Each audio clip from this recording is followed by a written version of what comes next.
ജീവിതത്തിൽ പുറമെയുള്ള കാട്ടിക്കൂട്ടലുകൾക്ക് യാതൊരു പ്രസക്തിയില്ല. പുറമെ നമുക്കിങ്ങനെ എല്ലാ പരിപാടികളൊക്കെ ചെയ്യാം. പക്ഷെ നമ്മുടെ ഇവിടെ ആരുണ്ടാവണം? ക്രിസ്തു ഉണ്ടാവണം. പുറമെ നമുക്ക് അതായത് ആരെയും നമുക്ക് കണ്ണി പൊടിയിടാം. പക്ഷേ അഗ്നിമയന്മാർ ആരെ നോക്കി വിറച്ചിടുന്നോ ആ സർവശക്തനായ ദൈവത്തിൻ്റെ പ്രകാശത്തിൻ്റെ മുൻപിൽ നമുക്ക് പിടിച്ചു നിൽക്കാൻ പറ്റില്ല.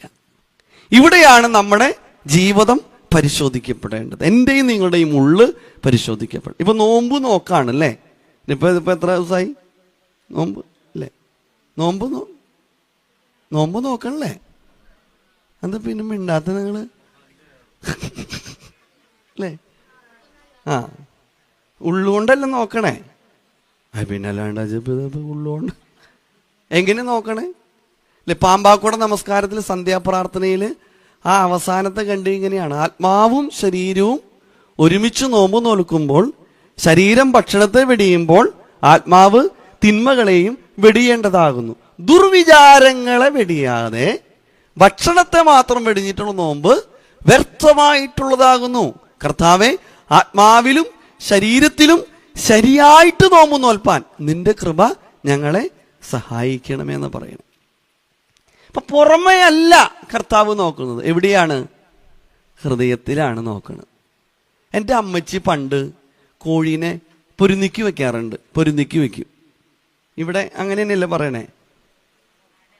അട വയ്ക്കും. സംഭവം ഒന്ന് തന്നെയാ. അപ്പൊ ഈ അമ്മച്ചി പൊരുന്നിക്ക് വെക്കുമേ കോഴി മുട്ടയുടെ മുകളിൽ കുരിശു വരയ്ക്കും. അപ്പൊ ഞാൻ അമ്മച്ചോട് ചോദിച്ചു, അമ്മച്ചി എന്തൊട്ട് പരിപാടി കാണിക്കണേ? സൺഡേ സ്കൂളിൽ ടീച്ചർ പറഞ്ഞേക്കണത് കുരിശു വരയ്ക്കും നെറ്റിയിൽ നിന്നും നെഞ്ചിലേക്കും, ഇടത്തേതിൻ്റെ മക്കളായിരുന്നു നമ്മളെ വലത്തേതിൻ്റെ മക്കളാക്കി തീർത്തു എന്നാണ് പഠിപ്പിച്ചേക്കണേ. ഞാൻ നോക്കുമ്പോൾ അമ്മച്ചി കുരിശു വരയോട് വരാം കോഴി മുട്ടയുടെ മുകളിൽ. അപ്പോൾ ഞാൻ അമ്മച്ചിയോട് ചോദിച്ചു, അമ്മച്ചി എന്തൊട്ട് പരിപാടി ഇത്?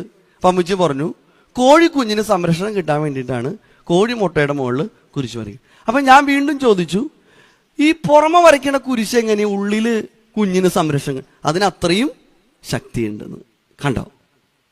അപ്പൊ നമ്മൾ നോക്കുന്ന നോമ്പിന് പുറമെയല്ല, മറിച്ച് ഉള്ളിൽ തൊടാനുള്ള ശക്തിയുണ്ട്. പ്രിയപ്പെട്ടവരെ, നമ്മൾ കേൾക്കുന്ന വചനത്തിന് നമ്മുടെ പുറമെയല്ല ഉള്ളിൽ അത് തുളച്ചു കയറും.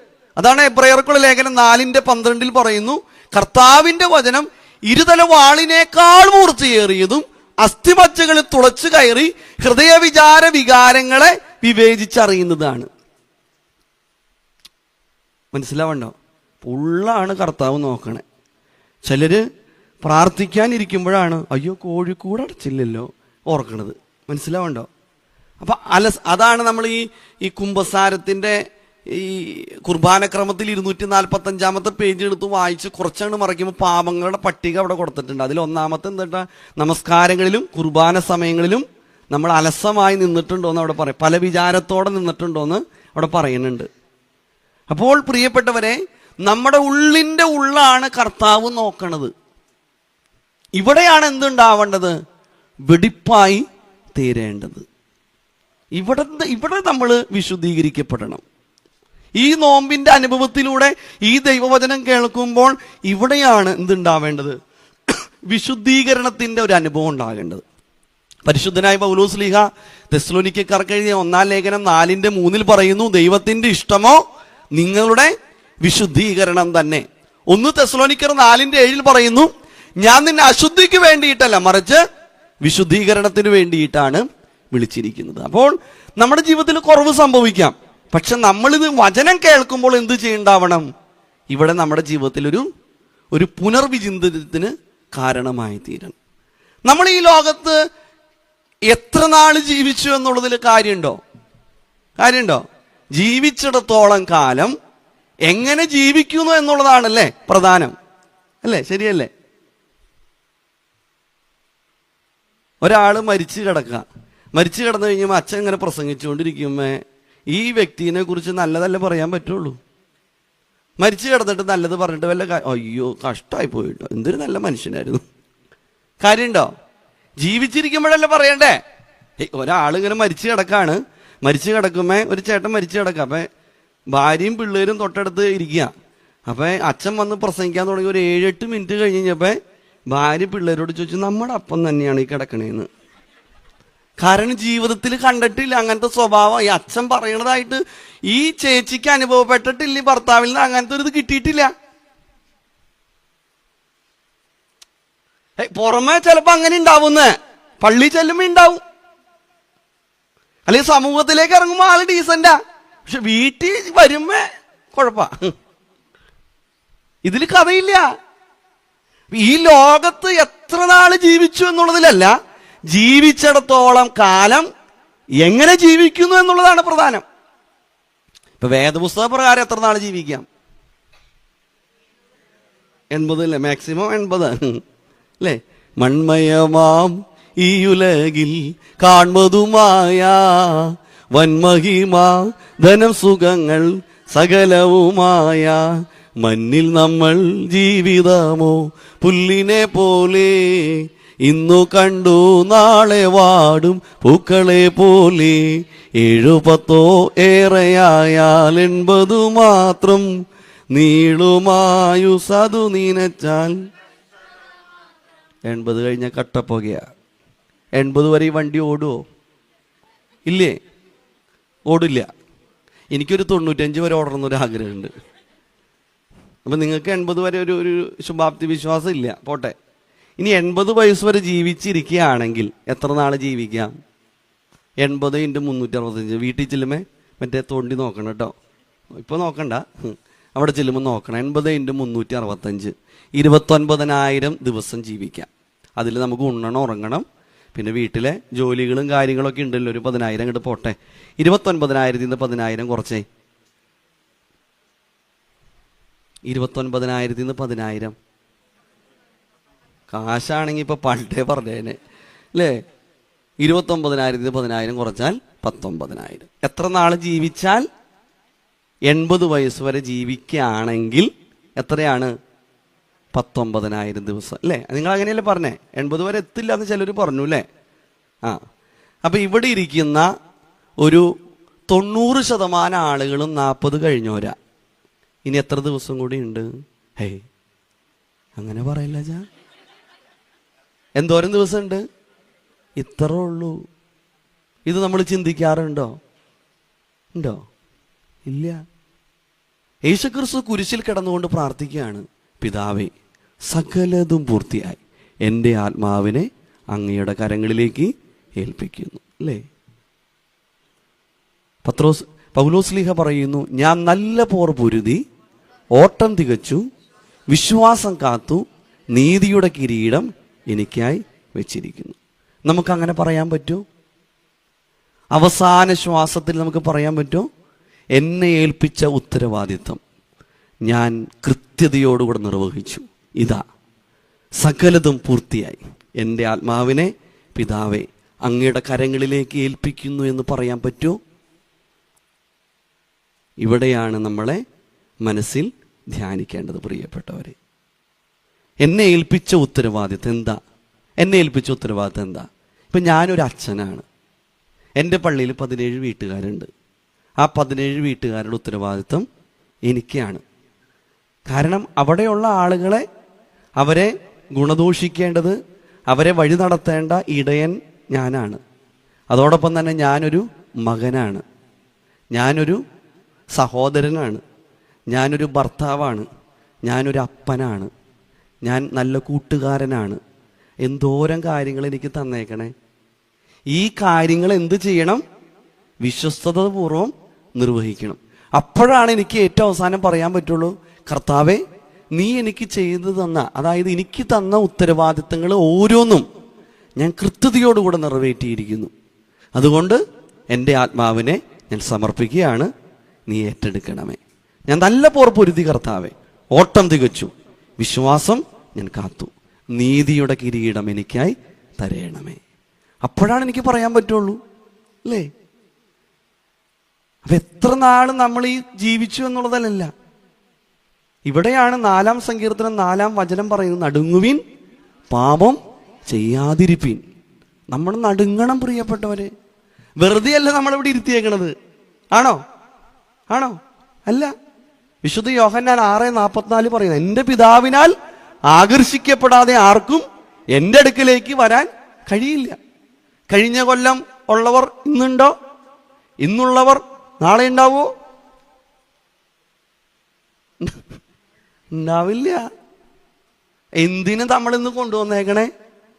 നമ്മളിലൂടെ ദൈവത്തിന് എന്തോ പ്രവർത്തിക്കാനുള്ളത് കൊണ്ടാണ് നമ്മൾ ഇന്ന് നിർത്തിയേക്കണത്. അല്ലെങ്കിൽ പണ്ടേ നമ്മൾ ദൈവസന്നിധിയിൽ ചേർക്കപ്പെടേണ്ടവരായിരുന്നു. അവര് കുഴപ്പക്കാരായിട്ടാണോ നേരത്തെ ഇവിടുന്ന് വാങ്ങിപ്പോയത്? നമ്മൾ മെച്ചമുള്ള ആൾക്കാരായിട്ടാണ് നമ്മൾ ഇന്ന് ഇവിടെ നിലനിൽക്കുന്നത്? അല്ല. നമ്മളിലൂടെ ഒരു അപ്പൻ എന്ന നിലയിൽ, ഒരു അമ്മ എന്ന നിലയിൽ, ഒരു മകൻ എന്ന നിലയിൽ, ഒരു മകൾ എന്ന നിലയിൽ, ഒരു സഹോദരൻ എന്ന നിലയിൽ, ഒരു അയൽവക്കക്കാരൻ എന്ന നിലയിൽ എന്നിലൂടെ എന്തോ ദൈവത്തിന് പ്രവർത്തിക്കാൻ, ഈ സമൂഹത്തിന് എന്തോ കൊടുക്കാനുള്ളത് കൊണ്ടാണ് നമ്മളെ ഇന്ന് നിർത്തിയിരിക്കുന്നത്. ഇത് പക്ഷെ പലപ്പോഴും നമ്മൾ ചിന്തിക്കാറില്ല, അല്ലേ? നമ്മുടെ പിള്ളേര് എവിടെ പോയി? ഇവിടെ ഇല്ലേ? ഇവിടെ പിള്ളേരില്ലേ? ഇത്ര ഉള്ളോ? പിള്ളേരില്ല ഇവിടെ. ഈ ഇടവകയിൽ പിള്ളേരില്ലേ? ആ, പരീക്ഷ അത് പരീക്ഷയായതുകൊണ്ട് എങ്ങനെയാ വെച്ചാൽ പരീക്ഷയ്ക്ക് പഠിക്കണ്ടേ എന്നിട്ട് ഞാൻ ആരെയും കുറ്റപ്പെടുത്തി അങ്ങനെ പറയണതല്ല കേട്ടോ, നിങ്ങൾ ശ്രദ്ധയിൽ കൊണ്ടുവരണേ. അതായത് സദൃശ്യവാക്യം 22:6 പറയുന്നത് എന്താ? ബാലൻ നടക്കേണ്ടുന്ന വഴിയിൽ അവൻ അഭ്യസിപ്പിക്കും, അവൻ വൃദ്ധനായാലും അത് വിട്ടുമാറില്ല. അല്ലേ? ഇതെങ്ങനെയാണ് നമ്മുടെ കുട്ടികളിൽ ഇത് അപ്ലൈ ചെയ്യാൻ പറ്റണേ? നമ്മളും പരീക്ഷ എഴുതിയിട്ടില്ലേ? നമ്മളും പരീക്ഷ എഴുതിയിട്ടുണ്ടോ? ഇല്ല. ഞങ്ങളൊക്കെ പിന്നെ ഓൾ പ്രൊമോഷനായിട്ട്, അല്ലേ? നമ്മുടെ അപ്പനും അമ്മയും അല്ലെങ്കിൽ വല്യപ്പച്ചനും വല്യമ്മച്ചിയും കൈക്ക് പിടിച്ച് നമ്മളെ എവിടെ കൊണ്ടുവന്നിട്ടുണ്ട്? പള്ളിയിൽ കൊണ്ടുവന്നിട്ടുണ്ട്. പരീക്ഷയുടെ സമയത്താണ് കൂടുതൽ നമ്മൾ പ്രാർത്ഥിക്കേണ്ടത്, അല്ലേ? അപ്പോഴാണ് നമ്മൾ പഠിച്ച കാര്യങ്ങൾ ഓർക്കാനും ഇത് നന്നായിട്ട് എഴുതാൻ എപ്പോഴാണ് പറ്റണത്? ഈ പ്രാർത്ഥനയ്ക്ക് വന്ന് പ്രാർത്ഥിക്കുമ്പോഴല്ലേ, വചനം കേൾക്കുമ്പോഴല്ലേ. നമുക്ക് ആ വിശ്വാസം ഇല്ല, അല്ലേ? ആ വിശ്വാസക്കുറവാണ് നമ്മുടെ എല്ലാം പ്രശ്നം. പ്രിയപ്പെട്ടവരെ, ഇവിടെയാണ് നമ്മുടെ ജീവിതം പരിശോധിക്കപ്പെടേണ്ടത്. ഇപ്പൊ ശരിക്കും കുട്ടികൾക്ക് എപ്പോഴാണ് ഈ ടൈം ടേബിൾ കിട്ടണത്? എപ്പോഴാ? കഴിഞ്ഞ ആഴ്ചയാണോ? അല്ല, മുൻപല്ല കിട്ടണേ. അപ്പൊ നമ്മുടെ കുട്ടികൾക്ക് അറിയാലോ, അതായത് പരീക്ഷ ഇന്ന ദിവസങ്ങളിൽ നടക്കും. അപ്പൊ നമ്മുടെ പള്ളിയിൽ എല്ലാ വെള്ളിയാഴ്ചകളാണല്ലോ കോർണർ മീറ്റിംഗ് നടത്തണത്, അല്ലേ? അറിയാലോ? അറിയാം. പിന്നെ എന്തു പറ്റുന്നു? കണ്ടോ? അച്ഛൻ പറയാൻ കാരണം എന്താണെന്നറിയോ? ഒരു അച്ഛൻ പറഞ്ഞ പ്രസംഗത്തിൽ പറഞ്ഞൊരു സംഭവമാണ്. അച്ഛൻ ഒരു വൃദ്ധമന്ദിരം സന്ദർശിക്കാൻ പോയപ്പോൾ ഒരു അപ്പച്ചൻ പൊട്ടിക്കരയുക. അപ്പൊ അച്ഛൻ പറഞ്ഞു, അപ്പച്ചൻ കരയല്ലേ?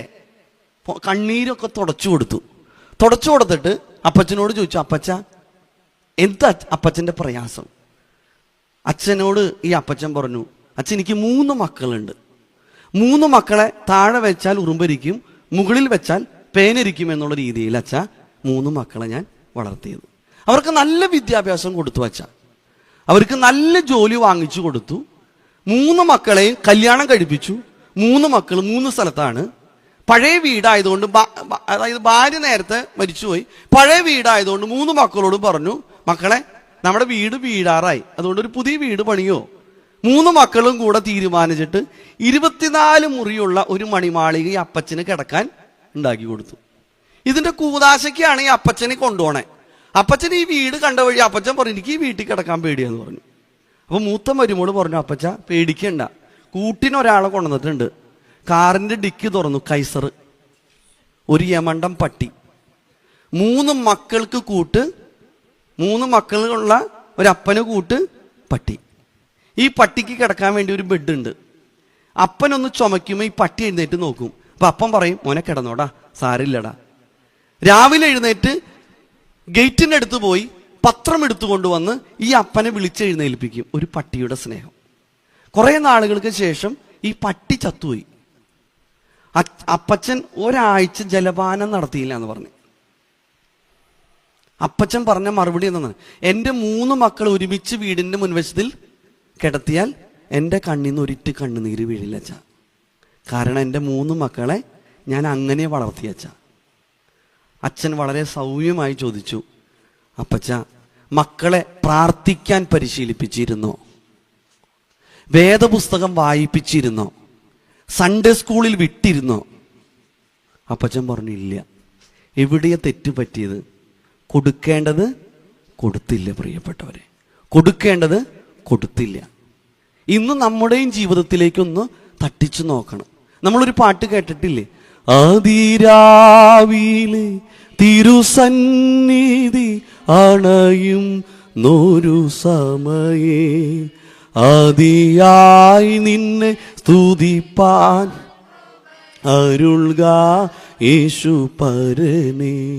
ഇതെവിടെ നമ്മൾ കേട്ടേക്കണേ? രാവിലെ നമ്മൾ പാടണത് അല്ലേ? നമ്മള് അതാ ചോദ്യം അല്ലേ? നമ്മൾ കേട്ടിട്ടുണ്ട് അല്ലേ? ആര് പാടണത്? നമ്മുടെ അപ്പച്ചനും അമ്മച്ചിയും വല്യാപ്പനും വല്യാമ്മയും പാടുന്നത് നമ്മൾ കേട്ടിട്ടുണ്ട്. നമ്മുടെ വീട്ടിൽ നിന്ന് പാട്ടുണ്ടോ? നമ്മൾ രാവിലെ എഴുന്നേൽക്കുമ്പോൾ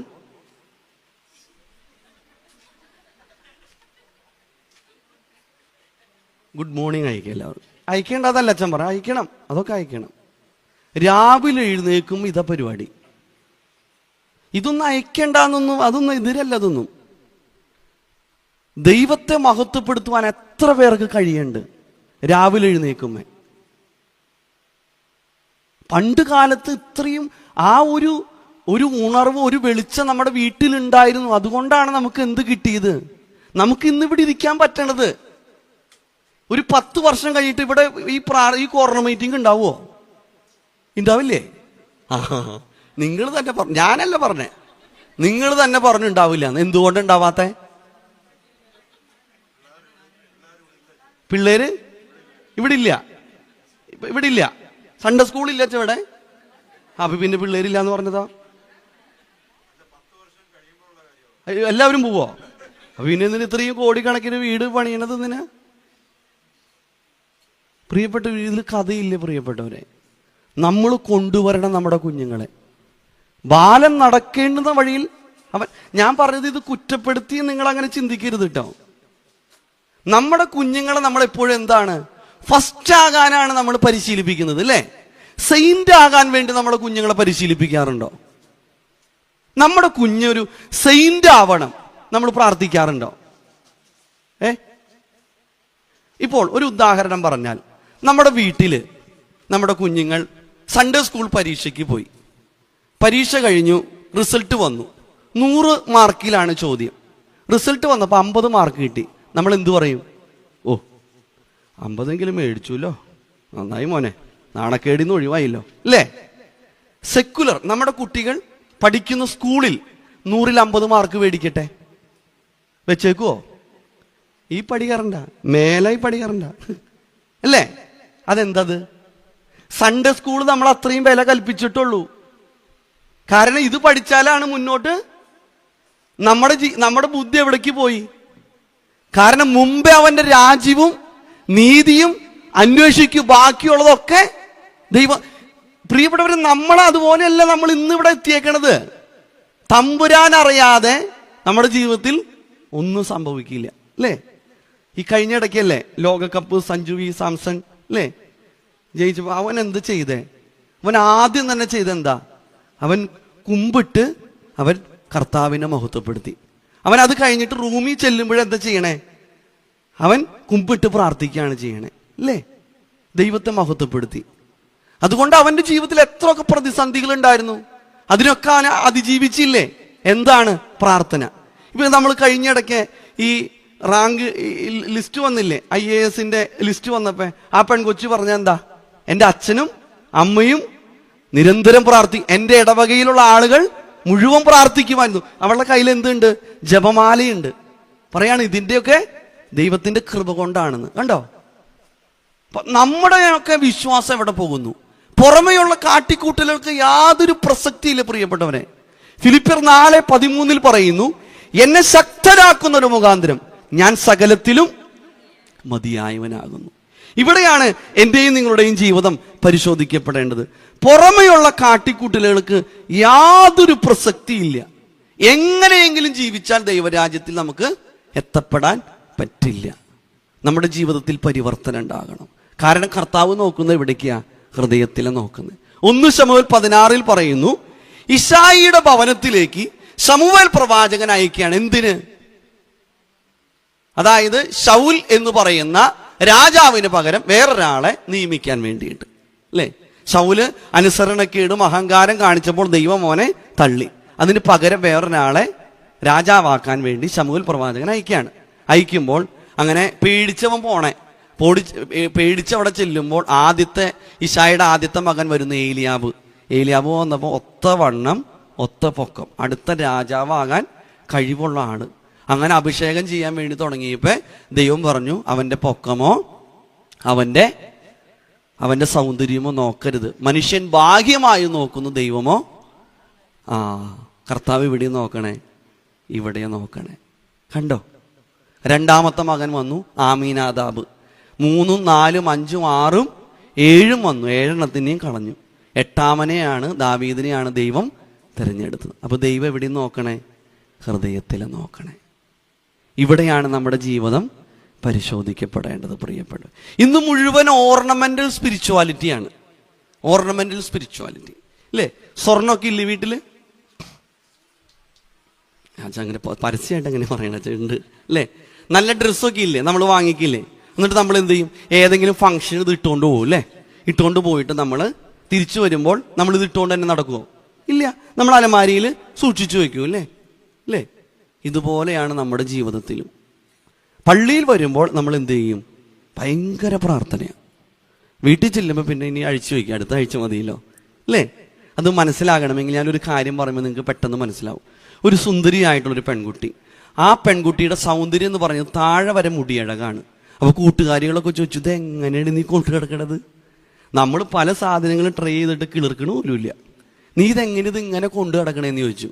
അപ്പോൾ അവള് പറഞ്ഞു, ഞാൻ താളി ഉപയോഗിക്കുകയുള്ളൂ, ഷാമ്പു ഉപയോഗിക്കില്ല, കെമിക്കലാണ്, ഹോർലിക്സ് ഇട്ട് പാല് കുടിക്കും, ചൂടുവെള്ളത്തിൽ കഴുകും. എന്തൊക്കെയാണ്? താളി ഉപയോഗിക്കുകയുള്ളൂ, ഷാമ്പു ഉപയോഗിക്കില്ല, ഹോർലിക്സ് ഇട്ട് പാല് കുടിക്കും, ചൂടുവെള്ളത്തിൽ കഴുകും. 5-മത് കിടക്കാൻ നേരത്തെ അണിമ തൂക്കിയിടും.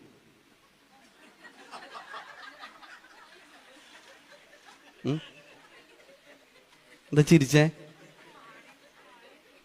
എന്താ സാധനം? എന്താ? വിഗ്.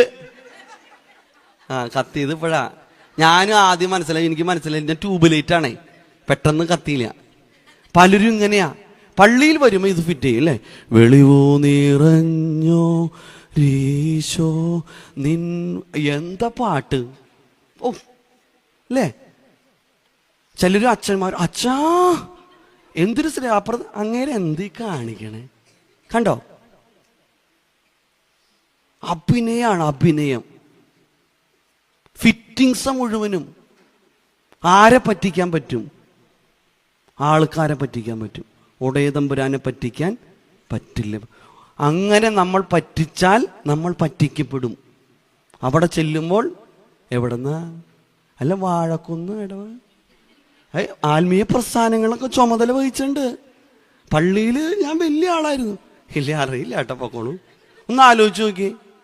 ഇവിടെയാണെങ്കിൽ ഇപ്പൊ ഒരു വീട്ടിലേക്ക് കയറി ചെല്ലുമ്പോ ആരാ?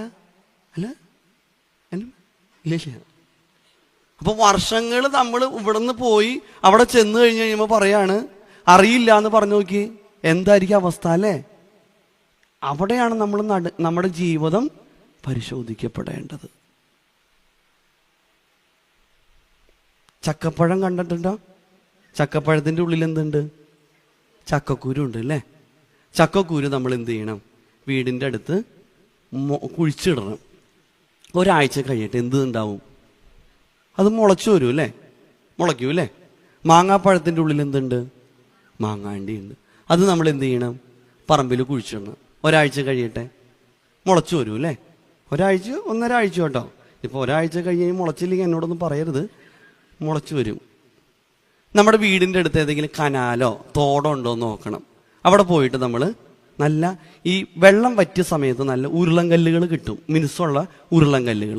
അത് 2-3 പറക്കി കൊണ്ടുവന്ന് നമ്മൾ പറമ്പിൽ നട്ടണം. ഒരാഴ്ച അല്ലെങ്കിൽ 1.5 ആഴ്ച കഴിഞ്ഞ് കഴിയുമ്പോൾ അതെന്ത് പറ്റും? മുളയ്ക്കോ? മുളക്കില്ല. എന്തുകൊണ്ടാ? അതിന് ജീവനില്ല അല്ലേ? ചക്കക്കുരുവിന് എന്തുണ്ട്? ജീവനുണ്ട്. മാങ്ങാണ്ടിക്ക് ജീവനുണ്ട്. ഈ കേൾക്കുന്ന വചനത്തിന് എന്തുണ്ട്? സമ്മതിച്ചുല്ലോ അല്ലേ? സമ്മതിച്ചു. നമ്മളിത് എത്ര നാളായി കേൾക്കാൻ തുടങ്ങിയിട്ട്? അമ്മയുടെ വയറ്റിൽ ഉരുവായ സമയം മുതൽ നമ്മുടെ അമ്മ പ്രാർത്ഥിക്കുന്നതും വചനം വായിക്കുന്നതും നമ്മുടെ വീട്ടിലുള്ളതൊക്കെ നമ്മൾ കേൾക്കാൻ തുടങ്ങിയില്ലേ? നമ്മൾ അങ്ങനെ പൂർണ്ണ വളർച്ചെത്തി നമ്മളെ ഈ ലോകത്തിലേക്ക് ജനിപ്പിച്ചു. അന്നും നമ്മൾ കേട്ടു, അറിവില്ലെങ്കിലും നമ്മൾ കേട്ടു. സൺഡേ സ്കൂളിൽ നമ്മൾ പഠിച്ചു അല്ലേ? വേദപാഠം പഠിച്ചു. പിന്നെ യുവജന പ്രസ്ഥാനത്തിൽ പങ്കെടുത്തു, സ്ത്രീ സമാജത്തിൽ പങ്കെടുത്തു. പിന്നെ എന്ന് വേണ്ട നമ്മൾ പ്രസംഗിക്കുകയൊക്കെ പ്രസംഗിച്ചിട്ടുണ്ട്. പിന്നെ എല്ലാ ഞായറാഴ്ചയും അച്ഛൻ പ്രസംഗിക്കും. കൺവെൻഷൻ വരുമ്പോൾ കൺവെൻഷൻ കേൾക്കുന്നു. കോർണർ മീറ്റിങ്ങിൽ ദൈവവചനം കേൾക്കും. ഇന്നും കേട്ടുകൊണ്ടിരിക്കുന്നു. അച്ഛൻ ചോദിക്കട്ടെ, ഇതിനെന്തുണ്ടെന്ന് പറഞ്ഞേ? ജീവനുണ്ട്. ഈ ഹൃദയത്തിൽ വീണ വിത്ത് മുളച്ചിട്ടുണ്ടോ? എന്താ പറയാത്തെ? മുളച്ചിട്ടുണ്ട് അല്ലേ? മുളച്ചത് വളർന്നിട്ടുണ്ടോ? വളർന്നിട്ടുണ്ട്. വളർന്നതിൽ എന്തെങ്കിലും ഉണ്ടോ? അപ്പൊ ഇത് ഇപ്പൊ എന്താ വെച്ചാൽ വളർന്നതിൽ ഇപ്പൊ എന്താ ഉണ്ടാവണേ? ഫലം അല്ല. ഫലം എന്താണ്? ഫലം അല്ല, ഫലം അച്ഛൻ പറഞ്ഞില്ല നേരത്തെ. ചക്കപ്പഴം. എന്താ ഫലം? എന്താ? ആത്മാവിന്റെ ഫലമോ? ഗലാത്യർ 5:22. ആത്മാവിന്റെ ഫലമോ? സ്നേഹമുണ്ടോ? പരസ്പര സ്നേഹമുണ്ടോ? വളർന്നതിൽ സ്നേഹം ഉണ്ടാവണം അല്ലേ? സന്തോഷം ഉണ്ടോ? ഉണ്ടോ? സമാധാനം ഉണ്ടോ? കേക്കണില്ല. ഉണ്ട്. ദീർഘക്ഷമയുണ്ടോ? ദയുണ്ടോ? പരോപകാരമുണ്ടോ? വിശ്വസ്തതയുണ്ടോ? സൗമ്യതയുണ്ടോ? ഇന്ദ്രിയതയുണ്ടോ? എത്രണ്ണം പറഞ്ഞു? 9. ഇതില്ലെങ്കിൽ എന്ത് സംഭവിച്ചു പ്രിയപ്പെട്ടവരെ? ഇത് മുളച്ചിട്ടുമില്ല, വളർന്നിട്ടുമില്ല, ഫലമില്ല. ഫലം ഉണ്ടാവണ്ടേ? കർത്താവ് എന്ത് പറഞ്ഞ? ഫലമില്ലാത്തതിനെ വെട്ടിക്കളയും എന്ന് പറഞ്ഞു. അപ്പോൾ ഫലം ഉണ്ടാവണ്ടേ? ഫലം ഉണ്ടാവണം പ്രിയപ്പെട്ടവരെ. പുറമെയുള്ള കാട്ടിക്കൂട്ടലുകൾക്ക് യാതൊരു പ്രസക്തിയില്ല. നമ്മൾ ഈ ലോകത്ത് എത്ര നാൾ ജീവിക്കുന്നു എന്നുള്ളതിലല്ല, ജീവിക്കുന്നിടത്തോളം കാലം എങ്ങനെ ജീവിക്കുന്നു എന്നുള്ളതാണ് പ്രധാനം. വിവിധ റോൾ മോഡൽ ഉണ്ടെന്ന് അച്ഛൻ പറഞ്ഞില്ലേ? എഴുതപ്പെട്ട സുവിശേഷം എത്ര ഉണ്ട് പുതിയ നിയമത്തിൽ? 4 അല്ലേ? വിശുദ്ധ മത്തായി എഴുതിയ സുവിശേഷം, വിശുദ്ധ മർക്കോസ് എഴുതിയ സുവിശേഷം, വിശുദ്ധ ലൂക്കോസ് എഴുതിയ സുവിശേഷം, വിശുദ്ധ യോഹന്നാൻ എഴുതിയ 5-മതൊരു സുവിശേഷം ഉണ്ട്. അതിപ്പോ പുതിയ എഡിഷനാണോ? പുതിയ എഡിഷനാണോ? അല്ലേ? 5-മത്തെ സുവിശേഷം ഉണ്ട്. അതേതാ? അത് ഞാനും നിങ്ങൾ ഓരോരുത്തരാണ്. എൻ്റെ ഭാര്യയുടെ മുൻപിൽ വായിക്കപ്പെടേണ്ട 5-മത്തെ സുവിശേഷം ഏതാ? ഭർത്താവാകുന്ന ഞാനാണ്. എൻ്റെ ഭർത്താവിന്റെ മുൻപിൽ വായിക്കപ്പെടേണ്ട 5-മത്തെ സുവിശേഷം ഏതാ? ഭാര്യയാകുന്ന ഞാനാണ്. എൻ്റെ മക്കളുടെ മുൻപിൽ വായിക്കപ്പെടേണ്ട 5-മത്തെ സുവിശേഷം ഏതാ? മാതാപിതാക്കന്മാരാകുന്ന ഞാനാണ്. എൻ്റെ മാതാപിതാക്കന്മാരുടെ മുൻപിൽ വായിക്കപ്പെടേണ്ട 5-മത്തെ സുവിശേഷം ഏതാ? മക്കളാണ് പ്രിയപ്പെട്ടവരെ. എൻ്റെ സഹോദരങ്ങളുടെ മുൻപിൽ, എൻ്റെ അയൽവക്കക്കാരുടെ മുൻപിൽ 5-മത്തെ സുവിശേഷമായിട്ട് മാറാൻ എനിക്കും നിങ്ങൾക്കും കഴിഞ്ഞിട്ടുണ്ടോ? കഴിഞ്ഞിട്ടുണ്ടോ? പറയണല്ലോ. ഇപ്പൊ താബോർ മലയിൽ രൂപാന്തരീകരണം സംഭവിച്ചു. അപ്പൊ പത്രോസ് സ്ലീഹായി, യാക്കോബ് സ്ലീഹായി, യോഹന്നാൻ സ്ലീഹായി ഉണ്ടായിരുന്നു. അപ്പൊ 3 പേരും കർത്താവിനോട് പറഞ്ഞു, ഗുരു, നമുക്ക് 3 കൂടാരം ഇവിടെ അടിക്കാം. 1 മോശയ്ക്ക്, 1 ഏലിയാവിന്, 1 നമുക്ക്. സുഖ. കർത്താവ് പറഞ്ഞു, മക്കളെ, ഇവിടെയല്ല നമ്മുടെ പ്രവർത്തനം, ഈ മലയുടെ താഴെയാണ്. കാരണം അവിടെയാണ് എന്തുള്ളൂ? അഹങ്കാരമുള്ളൂ. അവിടെയാണ് എന്തുള്ളൂ? അസൂയുള്ളൂ. അവിടെയാണ് എന്തുള്ളൂ? വൈരാഗ്യമുള്ളൂ. അവിടെയാണ് എന്തുള്ളൂ? കോപമുള്ളൂ. അവിടെയാണ് എന്തുള്ളൂ? ദുർമോഹമുള്ളൂ. അവിടെയാണ് എന്തുള്ളൂ? ജഡീകാസക്തിയുള്ളൂ. അവിടെയാണ് എന്തായിട്ട് മാറേണ്ടത്? സ്നേഹമാകുന്ന, സന്തോഷമാകുന്ന, സമാധാനമാകുന്ന, ദീർഘക്ഷമയാകുന്ന, ദയയാകുന്ന, പരോപകാരമാകുന്ന, വിശ്വസ്തതയാകുന്ന, ഇന്ദ്രിയജയമാകുന്ന ഫലങ്ങൾ പുറപ്പെടുവിക്കുന്ന അഞ്ചാമത്തെ സുവിശേഷമായിട്ട് അവിടെയാണ് മാറേണ്ടത്. അവിടെയാണ് മാറേണ്ടത്. ഇവിടെയാണ് എൻ്റെ നിങ്ങളുടെ ഈ ഹൃദയം പരിശോധിക്കപ്പെടേണ്ടത്. ഈ ഒരു മനസ്സ് കണ്ടുകൊണ്ടാണ് നിക്കോദിമോസിനോട് ക്രിസ്തു പറഞ്ഞു, മോനെ നീ പുതുതായിട്ട് ജനിക്കണം. ജനിച്ചോ? നമുക്ക് നോക്കാം. വിശുദ്ധ യോഹന്നാൻ എഴുതിയ സുവിശേഷം 7-ാമത്തെ അധ്യായം 50-51 തിരുവചനം. വിശുദ്ധ യോഹന്നാൻ എഴുതിയ സുവിശേഷം 7-ാമത്തെ അധ്യായം 50-51 തിരുവചനം. അവരിൽ ഒരുവനായി മുമ്പേ അവന്റെ അടുക്കൽ വന്നിരുന്ന നിക്കോദിമോസ് ഒരുവന്റെ വാമൊഴി ആദ്യം കേൾക്കുകയും അവൻ ചെയ്തത് ഇന്നതെന്നും അറിയുകയും ചെയ്തിട്ടല്ലാതെ നമ്മുടെ ന്യായപ്രമാണം അവനെ വിധിക്കുന്നുവോ? അവരിൽ ഒരുവനായി മുമ്പേ അവന്റെ അടുക്കൽ വന്നിരുന്ന നിക്കോദിമോസ് ഒരുവന്റെ വാമൊഴി ആദ്യം കേൾക്കുകയും അവൻ ചെയ്തത് ഇന്നതെന്നും അറിയുകയും ചെയ്തിട്ടല്ലാതെ നമ്മുടെ ന്യായപ്രമാണം അവനെ വിധിക്കുന്നുവോ? ഇവൻ എപ്പോഴാ വന്നത്? രാത്രിയിൽ. എന്തുകൊണ്ടാണ്? പേടിച്ചുകൊണ്ടാണ്. പക്ഷേ ആ പേടിച്ച മനുഷ്യൻ പരീശന്മാരുടെ മധ്യത്തിൽ നിന്നുകൊണ്ട് കർത്താവിന് വേണ്ടി പ്രഘോഷിക്കുകയാണ്. കർത്താവിനെ, യേശു ക്രിസ്തുവിനെ പ്രഘോഷിക്കുന്നു. കണ്ടോ? അവന്റെ പേടിയൊക്കെ പോയി. കാരണം എന്തു സംഭവിച്ചു? അവന്റെ ഉള്ളിൽ ഒരു മാറ്റം ഉണ്ടായി. കണ്ടോ? ഇവിടെ കുറച്ച് ആളുകൾ ഇപ്പൊ കയറി വന്നിട്ട് പറയാണ്, യേശുവിൽ വിശ്വാസമുള്ളവരൊക്കെ ഇവിടെ ഇരിക്കൂ. എന്ത് പറഞ്ഞാൽ നമ്മൾ എന്ത് ചെയ്യും? നമ്മൾ ഇവിടെ ഇരിക്കും, അല്ലേ? ഇരിക്കില്ലേ? ആ, എല്ലാവരും ഇരിക്കൂലോ അല്ലേ? ചോദ്യം സിമ്പിളാണ്. എല്ലാവരും ഇരിക്കില്ലേ? ആ. രണ്ടാമത്തെ ചോദ്യം, അവരെയൊക്കെ വെടിവെച്ച് കൊല്ലും.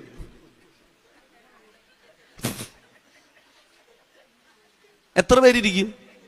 കസേരൊക്കെ എടുത്ത് ഓട്ടം കാണും, അല്ലേ? ഏതിലേ പോകും നമ്മൾ, അല്ലേ? ആദ്യത്തെ ചോദ്യം സിമ്പിളാ. യേശുവിൽ സുഖാണ്, പിന്നെ യേശുവിൽ പിന്നെ ഞങ്ങൾ വിശ്വാസം. രണ്ടാമത്തെ ചോദ്യമാണ് പ്രിയപ്പെട്ടവരെ ഇച്ചിരി ബുദ്ധിമുട്ട്. അതുകൊണ്ടല്ല കർത്താവ് പറഞ്ഞേ, എന്നെ അനുഗമിക്കുവാൻ ഇച്ഛിച്ചാൽ തന്നെ ത്യജിച്ച് തന്റെ കുരിശെടുത്ത്, എന്റെ കുരിശെടുക്കുന്നവനാണ് ക്രിസ്ത്യാനി. കുരിശെടുക്കുന്നവൻ മാത്രമാണ് ക്രിസ്ത്യാനി. മനസ്സിലാവട്ടോ? കുരിശെടുക്കുന്നവനാണ് ക്രിസ്ത്യാനി. കുരിശെടുക്കുന്നവൻ മാത്രമാണ് ക്രിസ്ത്യാനി. കുരിശുണ്ടെങ്കിലേ കിരീടമുള്ളൂ. കുരിശുണ്ടെങ്കിലേ കിരീടമുള്ളൂ പ്രിയപ്പെട്ടവരെ. കണ്ടോ? അപ്പൊ ചോദ്യം പ്രത്യേകം നമ്മുടെ ജീവിതത്തിൽ പലപ്പോഴും അങ്ങനെയാണ്. ഇനി കഴിഞ്ഞോ നോക്കാം. കഴിഞ്ഞോ? കഴിഞ്ഞില്ല. വിശുദ്ധ യോഹന്നാൻ എഴുതിയ സുവിശേഷം 19-ാമത്തെ അധ്യായം 30-31 വാക്യം.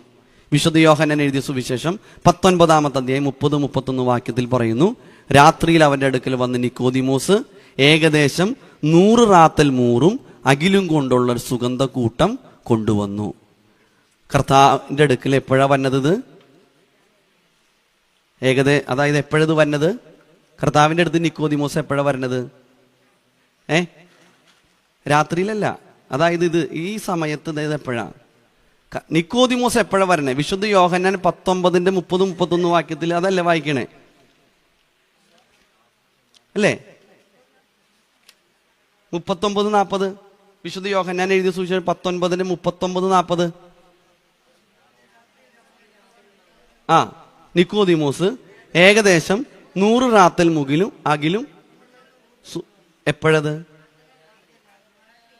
ഇത് എപ്പോഴാ സംഭവം? എപ്പോഴാ? യൗസേപ്പോടു നിക്കോദിമോ. ഈ പാട്ട് എപ്പോഴാ പാടണേ? പോയി, എല്ലാം പോയി. ഇതെപ്പോഴത്? കർത്താവിന്റെ കബറടക്ക സമയത്ത്. അപ്പൊ നിക്കോദിമോസിനെ എവിടെ കാണുന്നു? കർത്താവിന്റെ കബറടക്ക സമയത്ത് കാണുന്നു.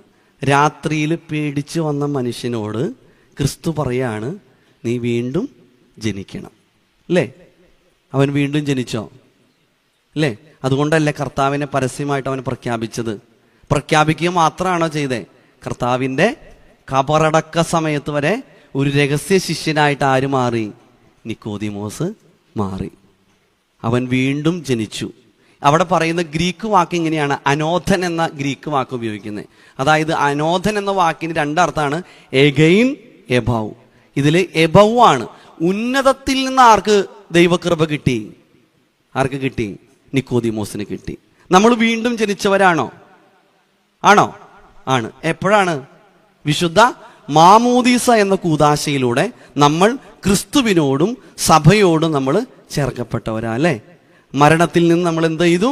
നമ്മളൊരു പുതിയ ജീവൻ കിട്ടിയവരാണ് നമ്മൾ ഓരോരുത്തരും അല്ലേ? അപ്പോൾ ആ വീണ്ടും ജനിച്ച നമ്മുടെ ജീവിതത്തിൽ ചിലപ്പോൾ ഈ ലോകത്തിലൂടെ കടന്നു പോകുമ്പോൾ പലവിധമായ കുറവുകളും പോരായ്മകളൊക്കെ നമ്മുടെ ജീവിതത്തിൽ സംഭവിക്കാം. അപ്പൊ ഇവിടെ നമ്മൾ എന്ത് ചെയ്യണം? പരിശുദ്ധ കുമ്പസാരം എന്ന കൂദാശയിലൂടെ നമ്മുടെ കുറവുകളൊക്കെ ദൈവസന്നിധിയിൽ നമ്മൾ ഏറ്റുപറയണം. ദൈവസന്നിധിയിൽ ഏറ്റുപറയണം. ഇപ്പൊ കുമ്പസാരത്തിന്റെ സമയമല്ലേ? കുമ്പസാരിച്ചോ? അല്ല ഇനി സമയമുണ്ടല്ലോ, ചിലപ്പോൾ 2 ആഴ്ച കൂടി ഉണ്ടല്ലോ അല്ലേ? നാളെയുണ്ട് അപ്പൊ ഇത് അല്ലേ? നമ്മളെപ്പോഴാണ് എങ്ങനെയാ കുമ്പസാരിക്കാൻ വരണത്? ഞങ്ങൾ പോവാ അച്ഛ. അങ്ങനെ പോയി ഞങ്ങൾ അച്ഛൻ്റെ അടുത്ത് കള്ളം പറഞ്ഞിട്ടുണ്ട്, പിന്നെ ഇടയ്ക്ക് കുറ്റങ്ങളൊക്കെ ഇടയ്ക്ക് പറഞ്ഞിട്ടുണ്ട് അച്ഛ, പിന്നെ ഇടയ്ക്കൊക്കെ നുണ പറഞ്ഞിട്ടുണ്ട് ഇങ്ങനെ ഇടയ്ക്ക്, പിന്നെ കുശുമ്പൊക്കെ ഇടയ്ക്ക് ഉണ്ടായിട്ടുണ്ട് അച്ഛ. പിന്നെ അറിഞ്ഞറിയാതെയും പിന്നെ അച്ഛന് ചോദിക്കാൻ പറ്റുമോ? വേറെ എന്തെങ്കിലും ഉണ്ടോ ചോദിക്കാൻ പറ്റുമോ? അപ്പം നിങ്ങൾ വിചാരിക്കും ഈ അച്ഛന് ഞങ്ങളുടെ പാപങ്ങൾ കേട്ടിട്ട് ഇത്രയും വലുതെന്ന്. അപ്പം പിന്നെ അച്ഛൻ എന്ത് പറയും? അറിഞ്ഞറിയാതെയും മനസ്സുകൊണ്ട് മനസ്സൂടാതെയും അറിഞ്ഞും പറഞ്ഞതും വിസ്മരിച്ചു പോയി. വിസ്മരിച്ചു പോയത് എന്തായാലും കഴിയും. കാരണം അച്ഛൻ്റെ അടുത്ത് എന്താ? ചെറിയ ചെറിയ പരൽമീൻ ഇട്ട് കൊടുക്കും, പിന്നിലും വലിയ മീൻ വെച്ചേക്കാം, അത് പറയില്ല. കാരണം അച്ഛൻ എന്ത് വിചാരിക്കും? ഇപ്പൊ നാളെയും കാണേണ്ടതല്ല, അച്ഛൻ്റെ മുഖത്ത് നോക്കി എന്ത് വിചാരിക്കും? ഇപ്പൊ അച്ഛൻ അങ്ങനെ എന്നെ കണ്ടാലും അതാണ് നമ്മുടെ ചിന്ത. അത് ഏറ്റവും വലിയ തെറ്റാ പ്രിയപ്പെട്ടവരെ. ഇപ്പൊ അച്ഛൻ അങ്ങനെ നിങ്ങൾക്ക് മനസ്സിലാകാൻ വേണ്ടിയിട്ട് അച്ഛൻ പറയാം, നമുക്കിവിടെ ഒരു എനിക്കിപ്പോൾ ഇവിടെ മുഴയുണ്ടെന്ന് വിചാരിച്ചു. അപ്പം ഞാൻ ഡോക്ടറെ കാണിക്കാൻ വേണ്ടി ചെന്നു. ഡോക്ടറെ കാണിക്കാൻ ചെന്നപ്പോൾ എൻ്റെ കൂടെ പഠിച്ച +2 പഠിച്ച കൂട്ടുകാരിയാണ് ഡോക്ടറായിട്ടിരിക്കണേ. അപ്പോൾ അവൾ എന്നെ കണ്ട വഴി, എടനോബളെ നീ അച്ഛനായോ? എങ്ങനെ നടന്നവനാടാ? നിന്നെ ആരാ അച്ഛനാക്കിയേ? അപ്പം അങ്ങനെ സൗഹൃദ സംഭാഷണമൊക്കെ കഴിഞ്ഞു. സൗഹൃദ സംഭാഷണം കഴിഞ്ഞപ്പോൾ എന്നോട് അവൾ ചോദിച്ചു, എന്തിനാ നീ ഇപ്പോൾ വന്നേപ്പേ? എടി അതെ, ഇവിടെ ഒരു മുഴയുണ്ട്, ആ മുഴയൊന്ന് കാണിക്കാൻ വേണ്ടി വന്നതാ. ആണോ? അന്നൊരു കാര്യം ചെയ്യുന്ന, ആ ടേബിളുമൊക്കെ കയറി കിടന്നിട്ട് ആ പാൻറ്റിൻ്റെ ഹുക്കും സിബൊന്ന് അഴിച്ചേ. എടി അതെ, എനിക്ക് മുഴയൊന്നും ചില സമയത്ത് കുഴപ്പം, എനിക്ക് തലവേദന. എടി തലവേദനയാണ് എനിക്ക്. അല്ല മുഴ അല്ല തലവേദന. എന്നാ ശരി, ഈ മരുന്ന് കഴിച്ചാൽ മതി കേട്ടോ. മുഴ മാറുമോ? മുഴ മാറണമെങ്കിൽ മുഴ കാണിച്ചു കൊടുക്കണം. കാരണം മുഴ കാണിക്കില്ല. മുഴ കാണിക്കണം എങ്ങനെയാ? സന്തോഷിച്ച പിന്നെ ഇപ്പൊ എന്ത് വിചാരിക്കും? ഇതാണ് നമ്മുടെ കുഴപ്പം. നാളെ അച്ഛനെ കാണേണ്ടതല്ലേ? അച്ഛൻ നാളെ മാറിപ്പോവാണെങ്കിൽ പിന്നെയും കുഴപ്പമില്ല, പക്ഷെ അച്ഛനെ വീണ്ടും കാണണല്ലോ. ഇതാണ് കുഴപ്പം. മുഴ ഇന്ന് പലരുടെയും മുഴ മാറിയിട്ടിരിക്കുക. ഇന്ന് തലവേദനയ്ക്കുള്ള ഗുളിക കഴിക്കണുള്ളൂ. വീട്ടിൽ അനുഗ്രഹം ഉണ്ടാവുമോ? സഭ ഒരു പുരോഹിതൻ എന്തിന് ദേവാലയത്തിലേക്ക്? സഭയുടെ പ്രതിനിധിയാണ് ഒരു വൈദികൻ. ദൈവത്തിന്റെ പ്രതിപുരുഷനായിട്ടാണ് അവിടെ ഇരിക്കുന്നത്. ആ പ്രതിപുരുഷനോടാണ് നിങ്ങൾ പാപങ്ങൾ ഏറ്റുപറയേണ്ടത്. അപ്പോഴാണ് കർത്താവ് മോചിക്കുന്നത്. പ്രിയപ്പെട്ടവരെ, പാപങ്ങൾ മോചിക്കുമ്പോൾ തന്നെ ഭയങ്കരമായ വിടുതൽ നമ്മുടെ ജീവിതത്തിൽ ഉണ്ടാകും. നിക്കോദിമോസിന്റെ ജീവിതത്തിൽ ഒരു പുതുക്കമുണ്ടായി. നമ്മുടെ ജീവിതത്തിൽ എന്തുണ്ടാവണം? ഒരു പുതുക്കത്തിന്റെ അനുഭവം ഉണ്ടാകണം. ഇതിനെ പറയുന്ന പേരാണ് മാനസാന്തരം. മാനസാന്തരം എന്ന് പറഞ്ഞാൽ ഒരു മനസ്സ് തിരിയുക, അതായത് മനം മാറുക. മാനസാന്തരം എന്ന് പറയുന്നത് തിരിച്ചറിവാണ്. തെറ്റുപറ്റിയോ നമ്മൾ എന്ത് ചെയ്യണം? തിരുത്തണം അല്ലേ? തെറ്റുപറ്റിയാൽ നമ്മൾ എന്ത് ചെയ്യണം? തിരുത്തണം. ഒരിക്കലും ഒരാള് ഡോക്ടറെ അടുത്ത് ചെവി പൊള്ളിയിട്ട് ചെന്നു. ഡോക്ടർ ചോദിച്ചു, എന്ത് പറ്റി?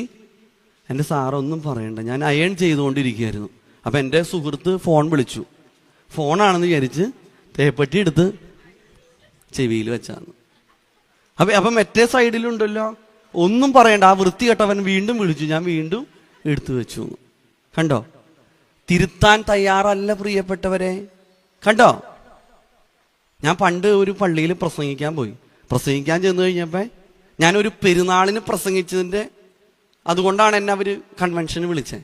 അപ്പം ഞാൻ അവിടെ ചെന്ന് 1-ാമത്തെ ദിവസം ഇങ്ങനെ പ്രസംഗിച്ചു. 2-ാമത്തെ ദിവസം ഞാൻ അങ്ങനെ ചായ കുടിച്ചുകൊണ്ടിരിക്കുന്ന സമയത്ത് ഒരു 8-ാം ക്ലാസ്സിലൊരു പയ്യൻ വന്നിട്ട് എന്നോട് പറഞ്ഞു, അച്ഛാ സുഖമാണോ? പിന്നെ സുഖം. അച്ഛൻ ഒരു കാര്യം പറയട്ടെ. പറയടാ. അച്ഛൻ ഇന്നാള് പള്ളിയിൽ പെരുന്നാളിന് വന്നപ്പോൾ പ്രസംഗത്തിൽ പറഞ്ഞ പല കഥകൾ ഇന്നലെ പറഞ്ഞു എന്ന്. ഇടിവെട്ട് ഏറ്റോണായിപ്പോയി. ഏത് കുറെ നാളുകൾക്ക് മുമ്പ് പറഞ്ഞ കാര്യമാണ്. 8ാം ക്ലാസ്സിൽ പഠിക്കുന്ന കൊച്ച്. അപ്പൊ എനിക്ക് മനസ്സിലായി, എനിക്ക് തിരുത്താനുള്ളൊരു മുഖാന്തരായിരുന്നു പ്രിയപ്പെട്ടവർ. തിരുത്തണം. നമ്മുടെ ജീവിതത്തിൽ തിരുത്തിക്കോ, ദൈവം നമ്മളെ അനുഗ്രഹിക്കും. അങ്ങനെ നമ്മുടെ ജീവിതത്തിൽ ഒരു തിരുത്തലുണ്ടാകട്ടെ. ആത്മാർത്ഥമായിട്ട് പ്രാർത്ഥിക്കുകയാണ്. ഒരു കാര്യം കൂടെ അച്ഛൻ പറയാണ്. അങ്ങനെ തിരുത്തിയ ഒരാളാണ് ആര്? സക്കായി. അല്ലേ? സക്കായി ഇങ്ങനെ മരത്തിൻ്റെ മുകളിൽ കയറിയിരിക്കുന്ന സമയത്ത്, എന്തുകൊണ്ടാണ് മരത്തിൽ മുകളിൽ കയറിയിരിക്കാൻ കാരണം? അവന് പൊക്കം കുറവായിരുന്നു, പിന്നെ ചുങ്കക്കാരൻ എന്നുള്ളൊരു ഒരു അപകർഷത ഉണ്ടായിരുന്നു. അല്ലേ? അങ്ങനെയാണ് അവനെ ഈ മുകളിൽ കയറിയിരിക്കണേ. അപ്പം അതുവഴിയാണ് കർത്താവ് വന്നിട്ട് പറഞ്ഞു, സക്കായി ഇങ്ങോട്ട് വന്നടാ, ഇങ്ങോട്ട് വന്നേ, നീ ഇവിടെ ഇരുന്നേ, ഞാൻ കുറച്ച് കാര്യങ്ങൾ പറഞ്ഞു തരാണ്ട്. ഒരു 1.5 മണിക്കൂർ അങ്ങോട്ട് ദൈവവചനം അങ്ങോട്ട് പറഞ്ഞോ? ഇല്ല. അവനോട് എന്താ പറഞ്ഞേ? എടാ, നിന്റെ പൊക്കക്കുറവ് എനിക്കറിയാടാ, നിന്റെ കുറവ് എനിക്കറിയാം. ഈ കുറവോടുകൂടെ നിന്നെ ഞാൻ അംഗീകരിക്കണം. ഇന്ന് ഞാൻ നിന്റെ വീട്ടിൽ വരാണ്ടറ. നിന്റെ കുറവ് എനിക്ക് അറിയാന്ന്, നിന്റെ പോരായ്മ എനിക്കറിയാം. ഈ കുറവിനെയും പോരായ്മേനെയും ഞാൻ മനസ്സിലാക്കിയിട്ടാണ് ഇന്ന് നിന്റെ വീട്ടിലേക്ക് വരാൻ ഞാൻ ആഗ്രഹിക്കുന്നത്. ഇന്ന് എന്നോട് നിങ്ങളോട് ഇത് തന്നെ പറയണേ, മക്കളെ, നിങ്ങളുടെ കുറവ് എനിക്കറിയാം, നിന്റെ പോരായ്മ എനിക്കറിയാം. ഇന്ന് ഞാൻ നിന്റെ വീട്ടിൽ വരാൻ ആഗ്രഹിക്കുന്നു. ഉൽപ്പത്തി 2:18 പറയുന്നു, മനുഷ്യൻ ഏകനായിരിക്കുന്ന അന്നല്ല ഞാൻ തക്കതായ ആണോ?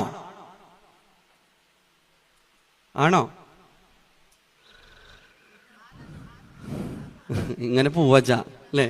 ഇങ്ങനെ പോവാ. എന്താ അച്ഛാ, ഇനിയിപ്പോൾ മാറ്റിയെടുക്കാൻ പറ്റില്ലല്ലോ. ഇപ്പോൾ സൂപ്പർ മാർക്കറ്റിൽ കൊണ്ടുപോയി ഇപ്പോൾ മാറ്റിയെടുക്കണമെന്ന് പറ്റില്ലല്ലോ, അല്ലേ? ചിലരിങ്ങനെയാണ്. ഒരു സന്തോഷമുണ്ടോ? ഒരു സന്തോഷമില്ല. സമാധാനമുണ്ട്. ഇങ്ങനെ പോവാ. നമ്മൾ ഈ വള്ളം ഉണ്ടാക്കിയിട്ടില്ലേ, ഈ കടലാസ് കൊണ്ട്, എന്നിട്ട് വെള്ളത്തിലിടും. അപ്പം നമ്മൾ എന്ത് ചെയ്യും? ഈ വെള്ളത്തിൽ ഇങ്ങനെ പതുക്കനെ തട്ടിക്കൊടുക്കും, അല്ലേ? അപ്പം ആ തട്ടിക്കൊടുക്കലാണ് എന്ത് ചെയ്യണേ? ഈ വള്ളം നീങ്ങണേ. ഇന്ന് പലരുടെയും കുടുംബം ഇങ്ങനെയാണ്. പക്ഷെ പള്ളി വരുമ്പോൾ നമുക്ക് മനസ്സിലാക്കാൻ പറ്റില്ലേ, പക്ഷെ വീട്ടിൽ ചെല്ലുമ്പോൾ അറിയാം, ഒരുമിച്ചുള്ള സംസാരം ഇല്ല, ഒരുമിച്ചുള്ള പ്രാർത്ഥനയില്ല, ഒരുമിച്ചിരുന്നുള്ള ഭക്ഷണം കഴിപ്പില്ല. ഇന്ന് എത്ര പേരുടെ വീട്ടിലിതുണ്ട്? ഒരുമിച്ചുള്ള പ്രാർത്ഥനയുണ്ടോ?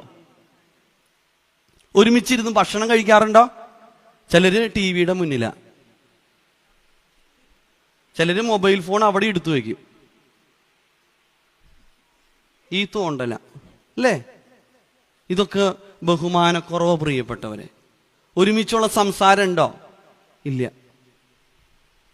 അല്ലേ? പിന്നെ ഞങ്ങൾ പറയാറുണ്ട്, അച്ഛാ 10 കിലോ അരി, പഞ്ചസാര, ഉള്ളി ഇതൊക്കെ മേടിച്ചുകൊണ്ട് ഞാനും പറയാറുണ്ട്. അല്ലാതെ മനസ്സ് തുറന്ന് സംസാരിക്കാറുണ്ടോ?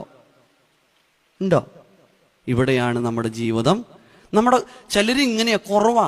എന്ന് ഈ വീട്ടിൽ കയറി വന്നു അന്ന് തുടങ്ങിയത് ഈ കഷ്ടപ്പാട്. എന്ത് നാശം പിടിക്കാൻ വേണ്ടിയിട്ട് ഇങ്ങോട്ട്, അല്ലേ? ചിലർ അങ്ങനെ പറയും, ഈ പെറുപെറുപ്പുള്ളൂ, പരിഭവങ്ങള് ഇതുള്ളൂ. എത്ര നല്ല ആലോചന വന്നത്, പക്ഷെ എനിക്ക് കിട്ടിയത് ഇതുപോലൊരു, അല്ലേ? പലരും അങ്ങനെയാ, ഈ പിറുപിറുപ്പില. ഹന്നാനെ കുറിച്ച് കേട്ടിട്ടുണ്ടോ?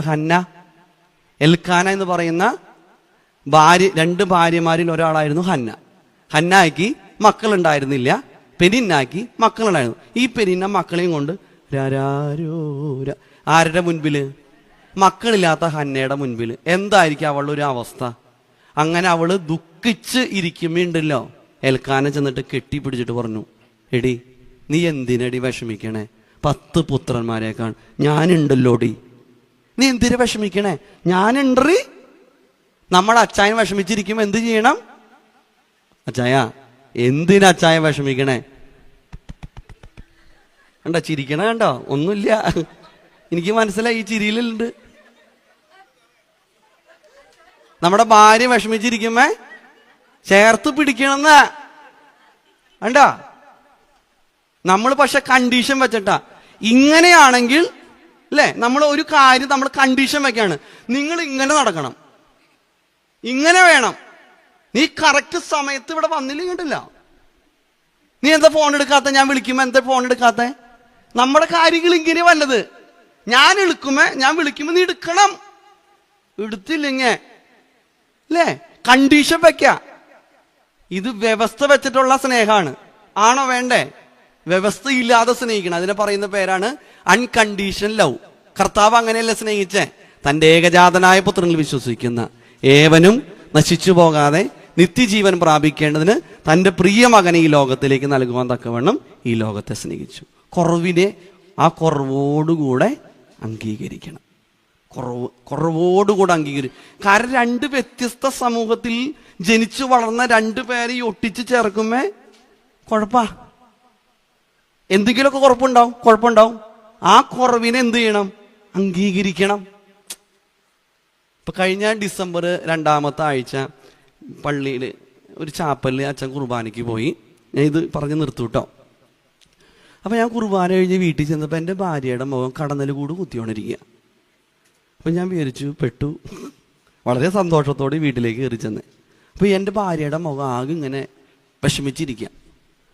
അപ്പൊ ഞാൻ ചോദിച്ചു, എന്താ നിനക്ക് പറ്റിയേ? ഒന്ന് പറയും. എന്താ പറ്റിയപ്പേ? അവള് വീട്ടിലെന്തോ സംഭവിച്ചിട്ടുണ്ട്. അപ്പൊ പിന്നെ നോബിളച്ചൻ പിന്നെ പോയി. അത്ര നേരം നോബിളച്ചനായിരുന്നു, പിന്നെ നോബിളായി. അപ്പൊ നമ്മളിതിങ്ങനെ കാണിക്കുമ്പോ നമ്മള് വിട്ടുകൊടുക്കാൻ പാടുവോ? നമ്മളാരാ?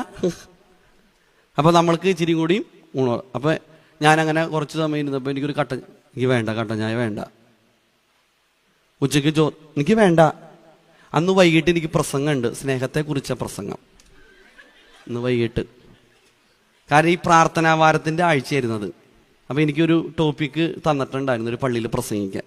അപ്പൊ ഞാനിങ്ങനെ എഴുതിക്കൊണ്ടിരിക്കുക, സ്നേഹം ദീർഘമായി ക്ഷമിക്കുന്നു, നിഗളിക്കുന്നില്ല, ചീർക്കുന്നില്ല. എവിടെ? ചായ വീണ്ടും 3 മണിക്ക് കൊണ്ടുവന്നു. എനിക്ക് വേണ്ട. കണ്ടോ പ്രിയപ്പെട്ടവരെ, പോണ സമയത്തും നമ്മൾ ഇങ്ങനെ പോവുക. സന്ധ്യാപ്രാർത്ഥനയ്ക്ക് കയറി ദൈവമേ നിന്റെ കൃപയിൻ പ്രകാരം എന്നുള്ള 51-ാം സങ്കീർത്തനം ചൊല്ലി 2 സ്റ്റാൻസ് കഴിഞ്ഞപ്പോ എൻ്റെ ഉള്ളിൽ ചങ്കിൻ്റെ ഉള്ളിലൊരു കുളത്തിപ്പിടിക്കല്, ചൂണ്ടക്കുളത്ത് പോലെ. ഞാൻ പ്രസംഗിക്കാൻ പോകുന്ന വിഷയം ഏതാ? സ്നേഹം. എനിക്ക് എൻ്റെ ഭാര്യയോട് എന്തുണ്ട്? സ്നേഹമുണ്ടോ? ഇല്ല. ഞാൻ പ്രസംഗിക്കണതിൽ അർത്ഥമുണ്ടോ? ഇല്ല. ഞാൻ തീരുമാനം എടുത്തു, ഈ പ്രസംഗം കഴിഞ്ഞ് തന്നെ ഞാൻ കുമ്പസാരിക്കും. കാരണം രാവിലെ പിന്നെ ഞായറാഴ്ച കുർബാനയുണ്ട്. അപ്പം ഞാനത് കഴിഞ്ഞു. ഞാൻ പ്രസംഗം കഴിഞ്ഞ് നേരെ കുമ്പസാരിക്കാൻ മദ്ബഹായിലേക്ക് അച്ഛൻ്റെ അടുത്ത് ചെന്നു. അച്ഛനിക്ക് കുമ്പസാരിക്കണം. കുമ്പസാരിച്ചതിന് ശേഷം എന്നോട് അച്ഛന്മാർ പറഞ്ഞു, അച്ഛാ ഈ മലയുടെ ഈ ഞങ്ങളുടെ നാട്ടിൽ ഈ പന്നിയുടെയും മൃഗത്തിൻ്റെ ശല്യം ഉണ്ട്. അപ്പോൾ അതുകൊണ്ട് എന്നോട് പറഞ്ഞു, അച്ഛൻ ഇപ്പം പോകണ്ട, രാവിലെ എഴുന്നേറ്റ് പോയാൽ മതി എന്ന് പറഞ്ഞു. വേറൊരു പള്ളിയിൽ പോയി കിടന്നാൽ മതി എന്ന് പറഞ്ഞു. അപ്പം ഞാൻ അവിടെ പോയി കിടന്നു. വേറൊരു അച്ഛൻ്റെ കൂടെ കിടക്കണേ. അപ്പം എനിക്ക് എൻ്റെ ഭാര്യനെ വിളിക്കണമെന്നൊരു ആഗ്രഹമുണ്ട്. കാരണം അവിടെ നിന്ന് പോകുന്നത് വേറെ മൂഡിലാണല്ലോ വന്നേ. അപ്പം ഭാര്യയോട് വിളിച്ച് രമ്യതപ്പെടണ്ടേ? കാരണം പാപങ്ങളൊക്കെ ഏറ്റു പറഞ്ഞുല്ലോ. പിന്നെ നമ്മൾ ആക്ഷൻ ഉണ്ടാവണ്ട അവിടെ. അപ്പം മറ്റേ അച്ഛൻ എന്ത് വിചാരിക്കും എൻ്റെ മനസ്സിലൊരു ചിന്ത. അപ്പം ഞാൻ എന്ത് ചെയ്തു? ബീനെ എന്തുകൊണ്ടീ ഭക്ഷണമൊക്കെ കഴിച്ചോ? കുഴപ്പമില്ലല്ലോ, സന്തോഷമായിട്ടിരിക്കണോ? പോട്ടെ, സാരില്ലടി കേട്ടോ, നീ എന്നോട് ക്ഷമിക്കേ കേട്ടോ, പോട്ടെ, ചക്കര ഉമ്മ കേട്ടോ, പഞ്ചാര ഉമ്മ, ശരി, ഓക്കെ, കഴിഞ്ഞു. ഇത്രേ ഉള്ളൂ, കഴിഞ്ഞു. കണ്ടോ, കുറവ് സംഭവിക്കാം അല്ലേ? അച്ഛന് സംഭവിക്കാം അല്ലേ? നമ്മൾ എന്ത് ചെയ്യണം? തിരുത്തണം. പ്രിയപ്പെട്ടവരെ, തിരുത്തിയോ നമ്മുടെ ജീവിതത്തിൽ എന്ത് കിട്ടും? ദൈവാനുഗ്രഹം കിട്ടും. സക്കായിയുടെ ജീവിതത്തിൽ എന്ത് സംഭവിച്ചു? കർത്താവ് അവൻ്റെ വീട്ടിൽ ചെന്നു. വീട്ടിൽ ചെന്നപ്പോൾ എന്ത് സംഭവിച്ചു? ഏതൊരുവൻ ഞാൻ അപഹരിച്ചിട്ടുണ്ടോ 4 ഇരട്ടി തിരിച്ചു കൊടുക്കുന്നു, എൻ്റെ സമ്പത്തിൽ പകുതി ഞാൻ ദരിദ്രർക്ക് കൊടുക്കുന്നു. സക്കായി എന്താ പറഞ്ഞേ? അല്ല, യേശു ക്രിസ്തു എന്ത് പറഞ്ഞു? നീയും അബ്രഹാമിൻ്റെ പുത്രനാകൊണ്ട് ഇന്ന് ഈ ഭവനത്തിന് രക്ഷ കൈവന്നിരിക്കുന്നു. കണ്ടോ, ആക്ഷൻ അവിടെ ഉണ്ടായി. കണ്ടോ, നമ്മുടെ ജീവിതത്തിൽ എന്തുണ്ടാവണം? ഈ ഒരു പ്രതിഫലനം ഉണ്ടാവണം. അപ്പോൾ അച്ഛൻ നിർത്താണ് കേട്ടോ, സമയമായി. എന്തൊക്കെ കാര്യങ്ങൾ അച്ഛൻ പറഞ്ഞേ? പോയി. എല്ലാം പോയോ? വെടിക്കെട്ടായോ? അതായത് ഒന്നാമത് പറഞ്ഞ് തുറന്ന മനസ്സ് ഉണ്ടാവണം, അല്ലേ? തുറന്ന മനസ്സുണ്ടാവണം. എപ്പോഴും ദൈവവചനം കേൾക്കാതിരിക്കുമ്പോൾ നമ്മൾ ശ്രദ്ധിക്കണം, തുറന്ന മനസ്സുണ്ടാവണം. 2, കർത്താവ് എന്നോട് വ്യക്തിപരമായും സംസാരിക്കണം. 3, കണ്ണ് തുറന്നിരിക്കണം, ആരും കണ്ണടച്ചില്ല. അടുത്ത ആശയം പറഞ്ഞത് നിക്കോദിമോസിനെ കുറിച്ചാണ്. ആരായിരുന്നു നിക്കോദിമോസ്? പരീശ പ്രമാണി, അല്ലെ? പരീശൻ, യഹൂദ പ്രമാണി, സന്നിധി സംഘത്തിലെ അംഗം, പിന്നെ മതോപദേശം. ആ വ്യക്തിയോടാണ് കർത്താവ് പറഞ്ഞത്, നീ വീണ്ടും ജനിക്കണം. അപ്പോൾ പ്രിയപ്പെട്ടവർ, ഇവിടെ ചിന്തിക്കേണ്ട ഒരു കാര്യം, ഇത്ര ക്വാളിഫിക്കേഷൻ ഉള്ള ഒരാളോടാണ് കർത്താവ് എന്ത് പറയുന്നത്? നീ വീണ്ടും ജനിക്കണമെന്ന് പറഞ്ഞത്. അപ്പോൾ സാധാരണക്കാരായ നമ്മളോട് എത്ര പ്രാവശ്യം പറഞ്ഞിട്ടുണ്ടാവും, അല്ലേ? ഈ ലോകത്ത് എത്ര നാൾ ജീവിച്ചു എന്നുള്ളതിലല്ല, ജീവിച്ചിടത്തോളം കാലം എങ്ങനെ ജീവിക്കുന്നു എന്നുള്ളതാണ് പ്രധാനം. എങ്ങനെയാണ് നമ്മൾ ജീവിക്കേണ്ടത്? 5-ാമത്തെ സുവിശേഷമായിട്ട് മാറണം. 5-ാമത്തെ സുവിശേഷമായിട്ട് മാറണം. നമ്മുടെ പ്രിയപ്പെട്ടവരുടെ മുൻപിൽ എന്തുണ്ടാവണം? പുറമെയാണ് കർത്താവ് നോക്കുന്നത്, അല്ലേ? ഹൃദയത്തിലാണ് കർത്താവ് നോക്കുന്നത്. 5-ാമത്തെ സുവിശേഷമായിട്ട് മാറണം. നിക്കോദിമോസിന്റെ ജീവിതത്തിൽ ഇത് സംഭവിച്ചു, അല്ലേ? അതുകൊണ്ടാണ് കർത്താവിനെ പ്രഘോഷിക്കുന്നതും അതോടൊപ്പം തന്നെ കബറടക്ക സമയത്ത് ചെന്ന് കാണുന്നതും. പ്രിയപ്പെട്ടവരെ, അപ്പോൾ നമ്മുടെ ജീവിതത്തിൽ മാനസാന്തരം ഉണ്ടാകണം. ഒരു തിരിച്ചറിവാണ് മാനസാന്തരം എന്ന് പറഞ്ഞാൽ, ഒരു തിരിച്ചറിവ്. തെറ്റുപറ്റിയോ, നമ്മളിന്ന് വേറെ വഴി കൂടെ ഒന്ന് പോകണം, അല്ലേ? ജ്ഞാനികൾ കർത്താവിനെ കണ്ടപ്പോൾ ദൂതൻ വന്നിട്ട് പറഞ്ഞു, മക്കളെ, വന്ന വഴി കൂടെ പോരുത്, വേറെ വഴിയായിട്ട് പോകണം. അപ്പം ഇന്ന് നമ്മൾ പോകുന്നത് ഒരു പുതിയ കാഴ്ചപ്പാടോടുകൂടി ആയിരിക്കണം, ഒരു പുതിയ ദർശനത്തോടുകൂടി ആയിരിക്കണം. ഇനി മുതൽ നമ്മൾ പുതിയൊരു മനുഷ്യനായിട്ടാണ് ജീവിക്കുന്നത്.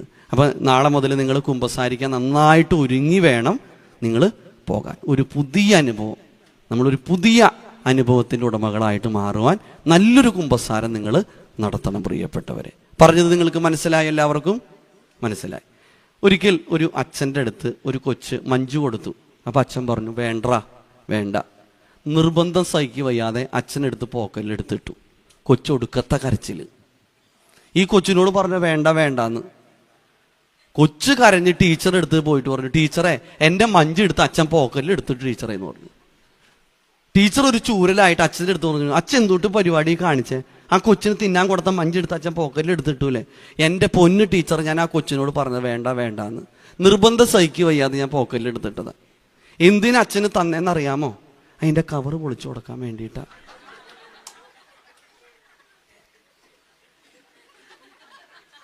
ഞാൻ പറഞ്ഞത് നിങ്ങൾക്ക് മനസ്സിലായോ? ഇത്രയും സമയം എന്തിനാ പറഞ്ഞെന്ന് മനസ്സിലായോ? കേൾപ്പാൻ ചെവിയുണ്ടെങ്കിൽ കേൾക്കുക. പ്രാർത്ഥിക്കാം. കാരുണ്യവാനും സ്നേഹനിധിയുമായ വാഴ്ത്തപ്പെട്ട സ്വർഗ്ഗസ്ഥ നല്ല പിതാവേ, അനുഗ്രഹീതമായ ഈ നല്ല നിമിഷത്തിനായി ദൈവത്തോട് നന്ദി പറയുന്നു. കർത്താവേ, അങ്ങയുടെ മാറ്റമില്ലാത്ത വചനം ഈ കഴിഞ്ഞ നിമിഷങ്ങളിലൂടെ കേൾക്കുകയായിരുന്നു. നിക്കോദിമോസിനോട് കർത്താവ് സംസാരിച്ചത് പ്രകാരം, കർത്താവെ, ഞങ്ങൾ പലപ്പോഴും പുറമെ ഞങ്ങൾ പ്രാർത്ഥിക്കുന്ന ആളുകളാണ്, പുറമെ ഞങ്ങൾ നോമ്പെടുക്കുന്ന ആളുകളാണ്, പുറമെ ഞങ്ങൾ ഭയങ്കരമായിട്ട് നന്മകളൊക്കെ ചെയ്യുന്ന ആളുകളാണ്. പക്ഷെ എൻ്റെ ഉള്ളിൻ്റെ ഉള്ളു പലപ്പോഴും കർത്താവുമായിട്ട് അത്ര അടുപ്പത്തിലല്ലായിരുന്നു. പക്ഷെ ആ നിക്കോദിമോസിനോട് കർത്താവ് പറഞ്ഞ ആ വചനത്തിൻ്റെ ആ വെളിച്ചം എൻ്റെ ജീവിതത്തിൽ ഇന്ന് സ്പർശിച്ചു. കർത്താവെ, ദൈവകൃപ തന്നതിനായിട്ട് സ്തോത്രം ചെയ്യുന്നു. കർത്താവ്, ഇനി അങ്ങയായിട്ടുള്ളൊരു കണക്ഷനിൽ ജീവിക്കുവാൻ, എൻ്റെ കുഞ്ഞുങ്ങളെ മാതൃകാപരമായി വളർത്താൻ, എൻ്റെ ജീവിത പങ്കാളിയുടെ മുൻപിൽ, എൻ്റെ സഹോദരങ്ങളുടെ മുൻപിൽ, എൻ്റെ പ്രിയപ്പെട്ടവരുടെ മുൻപിൽ ഒരു 5-ാമത്തെ സുവിശേഷമായിട്ട് മാറുവാൻ എനിക്ക് തന്ന കൃപയ്ക്കായിട്ട് സ്തോത്രം ചെയ്യുന്നു. കർത്താവ്, ഈ കിട്ടിയ ചൈതന്യം പോകാതെ ഏറ്റവും നന്നായി ഒരു പുതുക്കത്തോടുകൂടെ ജീവിക്കുവാൻ എന്നെ സഹായിക്കണമേ എന്ന് പ്രത്യേകമായി പ്രാർത്ഥിക്കുന്നു. എൻ്റെ കുടുംബത്തെ അവിടെ നിന്ന് അനുഗ്രഹിക്കണമേ, എൻ്റെ ഇടവകയെ അനുഗ്രഹിക്കണമേ, എൻ്റെ ഇടവകയിലുള്ള ബഹുമാനപ്പെട്ട അച്ഛൻ്റെ ശുശ്രൂഷ അനുഗ്രഹിക്കണമേ, ഞങ്ങളുടെ തിരുമേനെ അനുഗ്രഹിക്കണമേ, ഞങ്ങളുടെ ഭദ്രാസനത്തെ അനുഗ്രഹിക്കണമേ, എല്ലാ വൈദികരെ അനുഗ്രഹിക്കണമേ. ഞങ്ങളുടെ ഈ ഭദ്രാസനം, ഞങ്ങളുടെ അച്ഛന്മാർ, ഞങ്ങളുടെ ഇടവക എല്ലാം ഒരു അനുഗ്രഹമായി തീരട്ടെ. ഞങ്ങളുടെ ഇടവകയിലുള്ള എല്ലാ മക്കളും ഒരു അനുഗ്രഹമായി തീരട്ടെ എന്ന് ആത്മാർത്ഥമായി പ്രാർത്ഥിക്കുന്നു. നാഥ, ഒരു നല്ല ഒരു ഈസ്റ്റർ ആഘോഷിക്കുവാൻ ഞങ്ങളെ സഹായിക്കണമേ. പഴയതിൽ നിന്ന് പോയി ഒരു പുതിയതായി തീരുവാൻ ഞങ്ങളെ സഹായിക്കണമേ എന്ന് പ്രത്യേകമായി പ്രാർത്ഥിക്കുന്നു. നല്ല കുമ്പസാരം നടത്താൻ ഒരുക്കണമേ. പരിശുദ്ധ ദൈവമാതാവേ, പരിശുദ്ധ പിതാക്കന്മാരെ മധ്യസ്ഥ വഹിക്കണമേ. ആയത് പിതാവിൻ്റെയും പുത്രൻ്റെയും പരിശുദ്ധ റൂഹായുടെയും നാമത്തിൽ തന്നെ ആമേൻ.